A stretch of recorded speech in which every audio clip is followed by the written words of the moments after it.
Students, welcome to the physio school.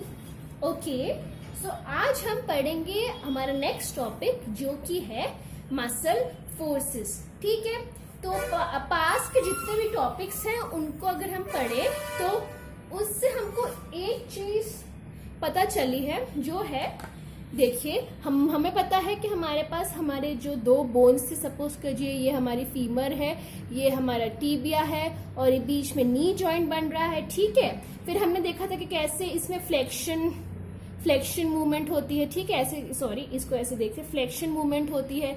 तो उसके लिए हमने देखा था कि पहले ट्रांसलेशन मूवमेंट होती है, फिर कैप्सूल उसको रोकती है ट्रांसलेशन मूवमेंट को और ऊपर की डायरेक्शन में एक फोर्स लगाती है, और उस फोर्स को और ये जो दूसरी मसल की फोर्स है वो दोनों फोर्सेस क्या एक्ट करती है, फोर्स कपल की तरह, और उसकी वजह से टॉर्क प्रोड्यूस होता है और उसकी वजह से बोन में रोटेशन मोशन होता है। ठीक है, हमारी दो बोन्स थी, फिर उनके बीच में पहले ट्रांसलेशन की मोशन होती थी नीचे की वजह से, क्योंकि वहां पे ग्रेविटी की फोर्स लगती थी।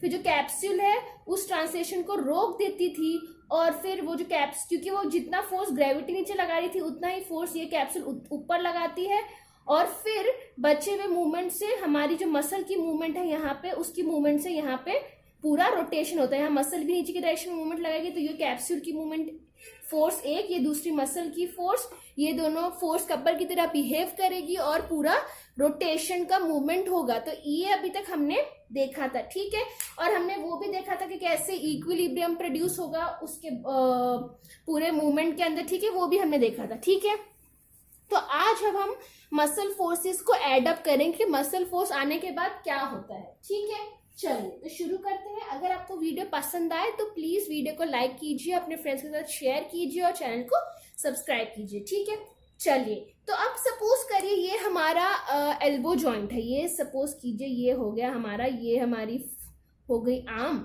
ये नीचे हो गया एल्बो। ठीक है, और ये हमारा हो गया, सॉरी ड्राइंग थोड़ी अच्छी नहीं है, ये हो गया हमारा हैंड। ठीक है, और ये बीच में हो गया हमारा एल्बो जॉइंट। ठीक है, तो एल्बो जॉइंट का अगर हमें फ्लेक्शन करवाना है तो हमारे पास कौन सी मसल होती है, हमारी बाइसेप्स मसल्स होती हैं। ठीक है, ये हमारी बाइसेप्स मसल्स हो गई। तो हर मसल, आप देखिए हर मसल का अपना एक क्या कहते हैं उसको, हर एक मसल अपना एक, सपोज यहाँ पे ये मसल यहाँ पे जाके एक टेंडन के थ्रू बोन से ज्वाइन हो रही है। एक टेंडन के थ्रू, ये जो टेंडन है इसके थ्रू बोन पे एक पॉइंट पे इंसर्शन हो रहा है और एक पॉइंट पे या एक से ज्यादा पॉइंट पे ओरिजिन होता है। ठीक है, बाइसेप्स के दो हेड होते हैं उस हिसाब से। तो जो भी मसल्स है उन सबका जो फाइबर की जो डायरेक्शन है वो अलग अलग है। तो हर फाइबर का अपना एक फोर्स वेक्टर होगा।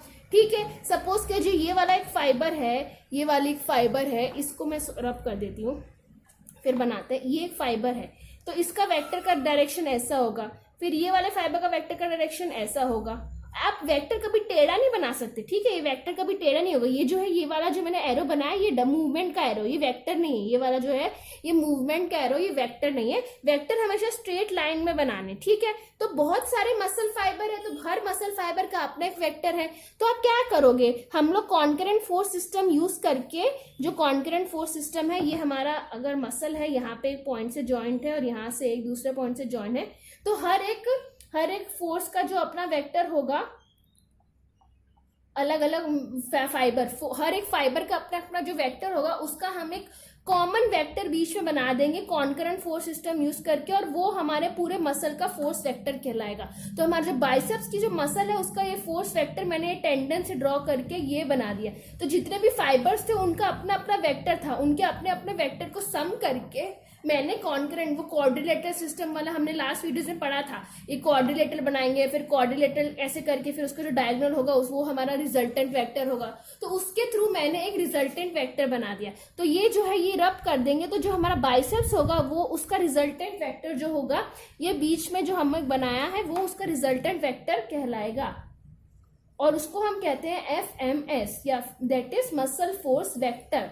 ये क्या है, FMS, ये बाइसेप्स मसल का फोर्स वेक्टर है। ठीक है, तो ये इससे पता चलता है कि हर मसल में बहुत सारे छोटे छोटे मसल, हर मसल के अपने अपने मसल फाइबर होते हैं। ठीक है, और उस हर फाइबर का अपना एक वेक्टर होगा। ठीक है, पर पूरे मसल का एक वेक्टर कैसे फाइंड करोगे? कॉन्करेंट फोर्स सिस्टम्स के थ्रू फाइंड करोगे, क्योंकि जितने भी फाइबर है वो जाके एक ही पॉइंट पे मिलने वाले हैं, जो कि वो टेंडन है। ठीक है, उधर से सारे फाइबर के वेक्टर स्टार्ट होंगे, सारे फाइबर के वेक्टर स्टार्ट होंगे, तो उनका एक क्वाड्रिलेटरल जैसा बना के हम एक बीच में रिजल्टेंट वेक्टर फाइंड कर देंगे। ठीक है, इससे हमें पता चलेगा कि रिजल्टेंट वेक्टर किसी फोर्स का कैसे होता है। ठीक है, चलिए, तो किसी वेक्टर का जो लेंथ होता है वो क्या बताता है? उस वेक्टर की मैग्नीट्यूड बताता है। किसी भी वेक्टर का लेंथ उस वेक्टर का मैग्नीट्यूड बताता है। तो किसी मसल फोर्स का जो वेक्टर है, अगर किसी मसल फोर्स का ये जो वेक्टर है हमारा, उसका जो लेंथ है वो मसल कितना फोर्स प्रोड्यूस कर रही है उसका मैग्नीट्यूड बताएगा। ठीक है, पर हम नॉर्मल लिविंग पर्सन में ऐसा फाइंड नहीं कर सकते, क्योंकि वो सिर्फ, अगर आप क्या फाइंड करोगे, कैसे फाइंड करोगे? क्योंकि उसमें मसल के अंदर आपको एक कोई ट्रांसड्यूसर या कोई वैसे मशीन लगानी पड़ेगी, ईएमजी करना पड़ेगा, या कुछ मशीन लगानी पड़ेगी जिसके थ्रू आप फाइंड कर सकते हो कि वो मसल एक्चुअली में कितना फोर्स लगा रहा है। क्योंकि आप लिविंग इन बीइंग में ऐसे फाइंड नहीं कर सकते हो कि एक्चुअल में वो मसल कितना ज्यादा फोर्स लगा रही है। ठीक है, चलिए, किसी मसल का फोर्स मेजर करने के लिए उस मसल में इलेक्ट्रिकल एक्टिविटी मेजर करी जाती है। तो उसके लिए आपके पास आप ईएमजी मशीन यूज करते हैं। ईएमजी हमें पता है, इलेक्ट्रोमायोग्राफी।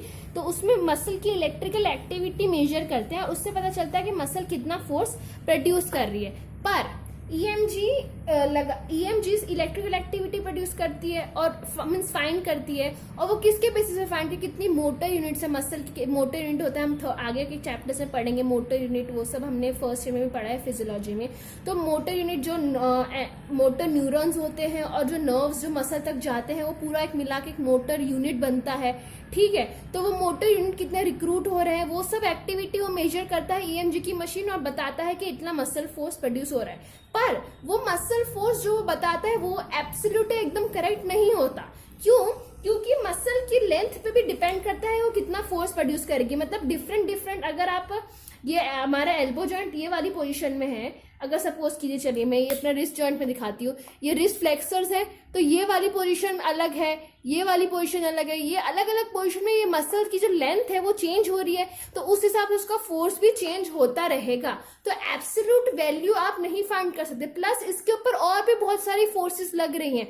और अगर सपोज किसी मसल का, अगर सपोज करते हैं हम किसी ऑब्जेक्ट को उठाकर हम ऐसे मूव करते हैं, अगर ये सपोज कीजिए 1 kg का है मार्कर, तो अब मैंने उसको उठा लिया तो मेरे मसल में इतनी फोर्स प्रोड्यूस हो गई 1 kg जितनी।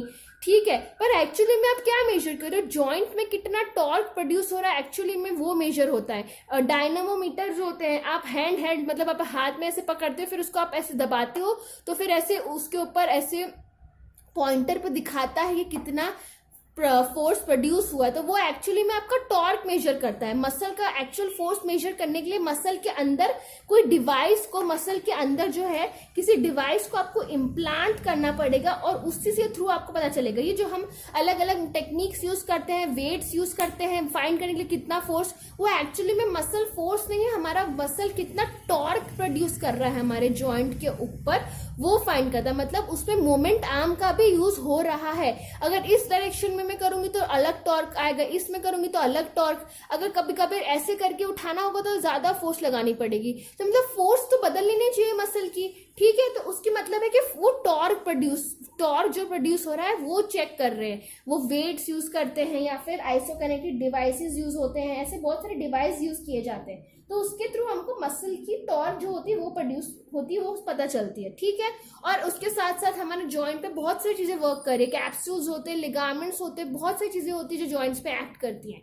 तो सिर्फ मसल का फोर्स फाइंड करना कि मसल अकेला कितना फोर्स लगा रहा है वो डिफिकल्ट हो जाता है, अनटिल एंड अनलेस आप कोई मसल के अंदर कोई डिवाइस इम्प्लांट ना करो। वो जीते जाते एग्जाम में हम कर नहीं सकते। ठीक है, ओके, चलिए।